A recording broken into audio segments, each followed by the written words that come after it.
My baby was born in my friend's car, and now her husband wants nothing to do with us.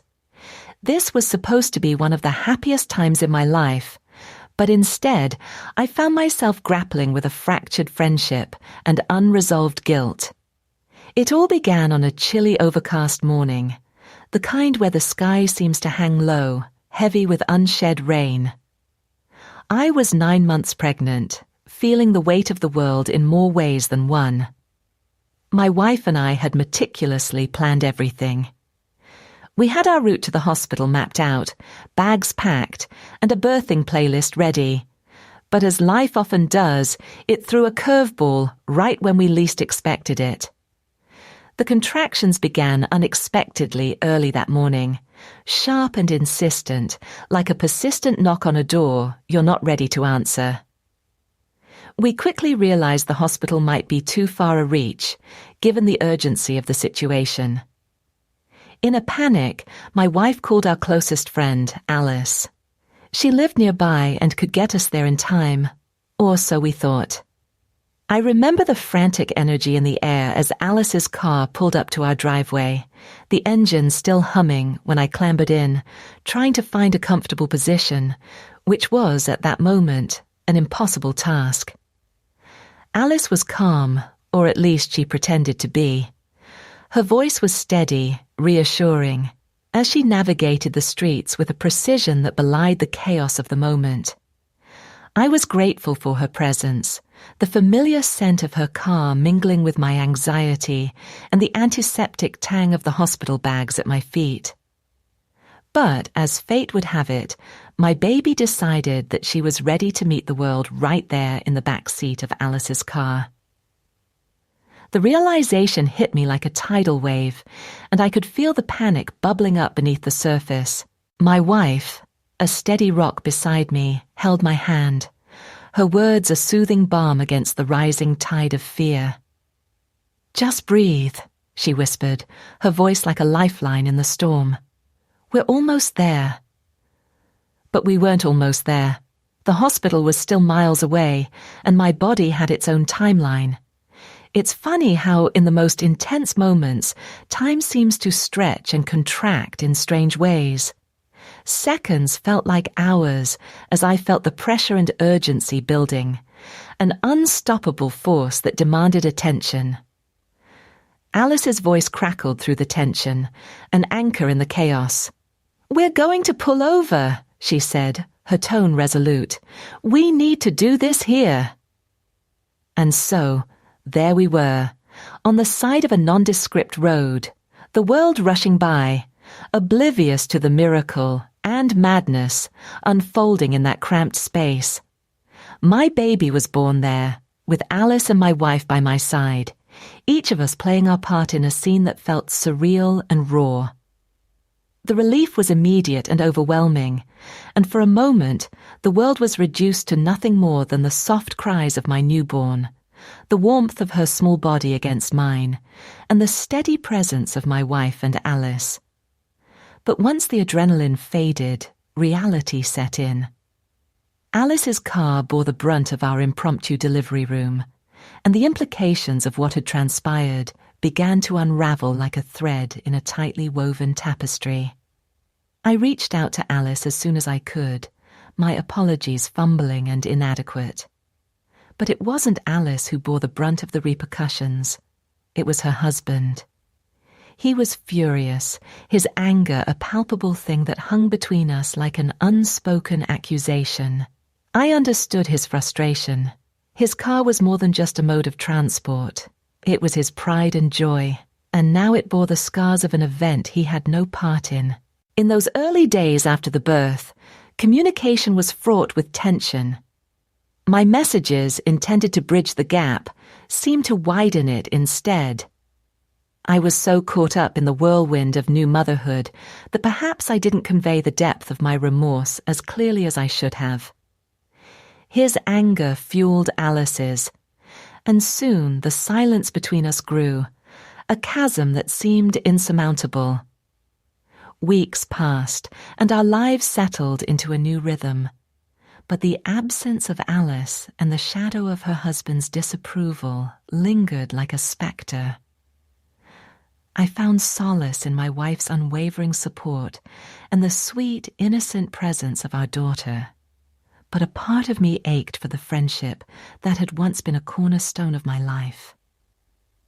Then, one day, as I was returning home from a rare solo outing, my phone buzzed with a message from my wife.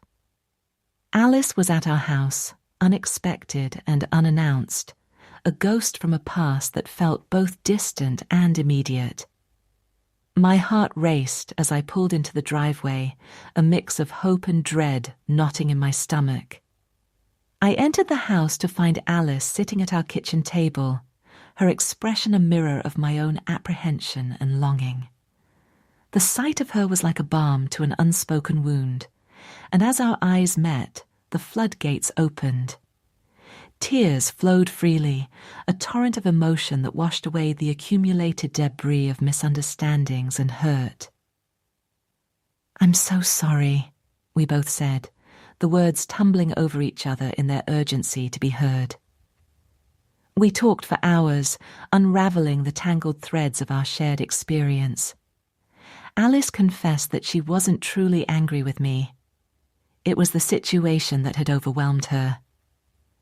Her husband's fury had cast a long shadow over her own feelings, and my initial attempts at reconciliation had been lost in the noise of his resentment. Sitting there in the comforting familiarity of my home, we pieced together the fragments of our fractured friendship. Alice admitted that she had asked her husband to stop bringing up the incident, tired of the weight it placed on their lives. She wanted to move forward, to find a way back to the friendship that had once been so effortless and true. It wasn't an immediate fix, but it was a start. We agreed to take things slowly, to rebuild the trust and connection that had been strained but not broken. And as we laughed through tears, Alice made a joke about being an integral part of my daughter's birth story, a light-hearted quip that lifted the lingering heaviness from the air. I still don't know how her husband truly feels about the whole ordeal. We paid for the car repairs, and Alice assured me that the damage was more emotional than physical. But the car, once a symbol of his affection, now carried memories he might rather forget. I can't change how he feels, but I can be there for Alice, offering the friendship and support that had been momentarily lost. As I hold my daughter, now a month old and growing by the day, I reflect on the journey that brought us here. It was messy and unexpected, marked by moments of chaos and clarity, tears and laughter. I'm grateful for the lessons learned, for the resilience of friendship, and for the reminder that life, in all its unpredictability, is a tapestry of experiences, both beautiful and challenging. And in the quiet moments, as I watch my daughter sleep, I'm filled with a profound sense of gratitude for the friends who stood by us, for the strength of my wife, and for the unexpected, transformative power of forgiveness. I realize that forgiveness is not a one-time event, but a journey, an ongoing choice to let go of resentment and embrace healing. The process of rebuilding my friendship with Alice was a testament to that truth. Each day, as I navigated the complexities of new motherhood, I also faced the complexities of mending a relationship that had weathered a storm. Alice and I began meeting regularly, small steps in a dance of reconciliation. Our conversations were peppered with laughter and shared memories, the kind that only old friends can truly appreciate. It was as if we were rediscovering the rhythm of our friendship, one tentative step at a time. Yet the shadow of her husband's disapproval lingered like an uninvited guest. Every time I thought about his anger, a pang of guilt pierced through me. I couldn't help but wonder how often Alice had to defend our friendship to him, how much strain it had placed on her own marriage. I hoped that, with time, he might see the incident for what it was, a moment of chaos and life, not malice or disrespect. I had to remind myself that some things were beyond my control. I couldn't change his feelings, but I could focus on what I could control, being a good friend to Alice and a loving mother to my daughter. It's funny how parenthood shifts your perspective, highlighting what truly matters. The days turned into weeks, and I found myself slowly coming to terms with the trauma of that day. I started writing in a journal, pouring out my thoughts and fears, allowing myself to process the whirlwind of emotions that had been bottled up inside.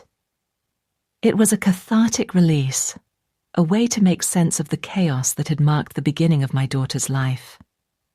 My wife was my rock throughout this journey. Her unwavering support and calm presence were my anchors in the stormy seas. She encouraged me to talk about my feelings, to confront the lingering anxiety head-on.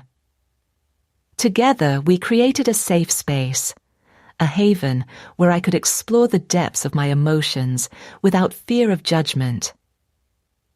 In the quiet moments after our daughter had drifted into a peaceful slumber, we would sit together, reflecting on how far we had come.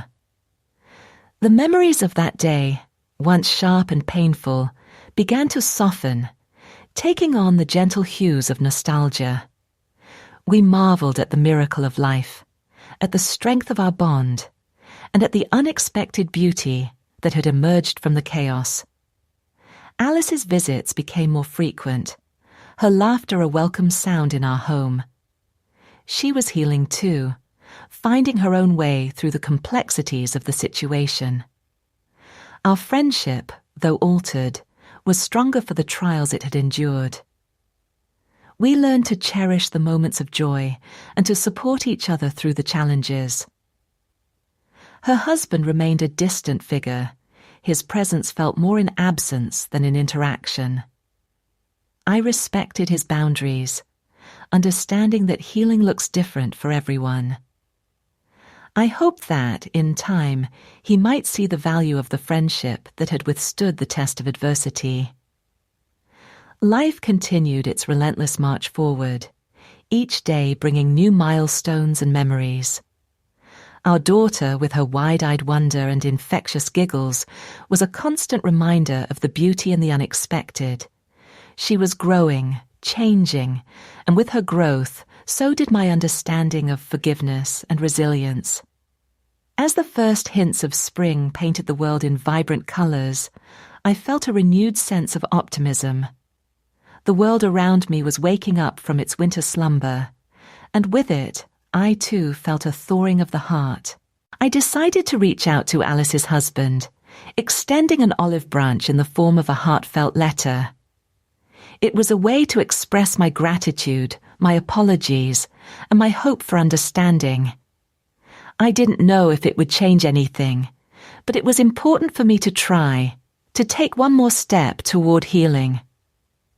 Writing that letter was an act of vulnerability, laying bare my emotions in the hopes of bridging a divide. I wrote about the chaos of that day, the overwhelming emotions, and the gratitude I felt for their presence in my life. I acknowledged the damage done, both tangible and intangible, and expressed my sincere hope for reconciliation. As I sealed the envelope, a sense of peace settled over me. I had done what I could, and now it was up to him to decide how to receive it. Whether or not it changed his perspective, I knew that I had taken a step toward healing, both for myself and for my friendship with Alice. In the end, life is a tapestry woven from moments of joy and sorrow, laughter and tears. Each thread, no matter how tangled, adds depth and richness to the whole. As I watched my daughter play, her laughter echoing through the room, I was filled with a profound sense of gratitude for the journey, for the lessons learned, and for the friendships that had endured. And so, as the sun set on another day, I held my daughter close. her warmth a reminder of the love that surrounded us. In that moment, I knew that we would be okay. We had weathered the storm, and in its wake, we had found a newfound appreciation for the resilience of the human spirit and the power of forgiveness. There's always another story,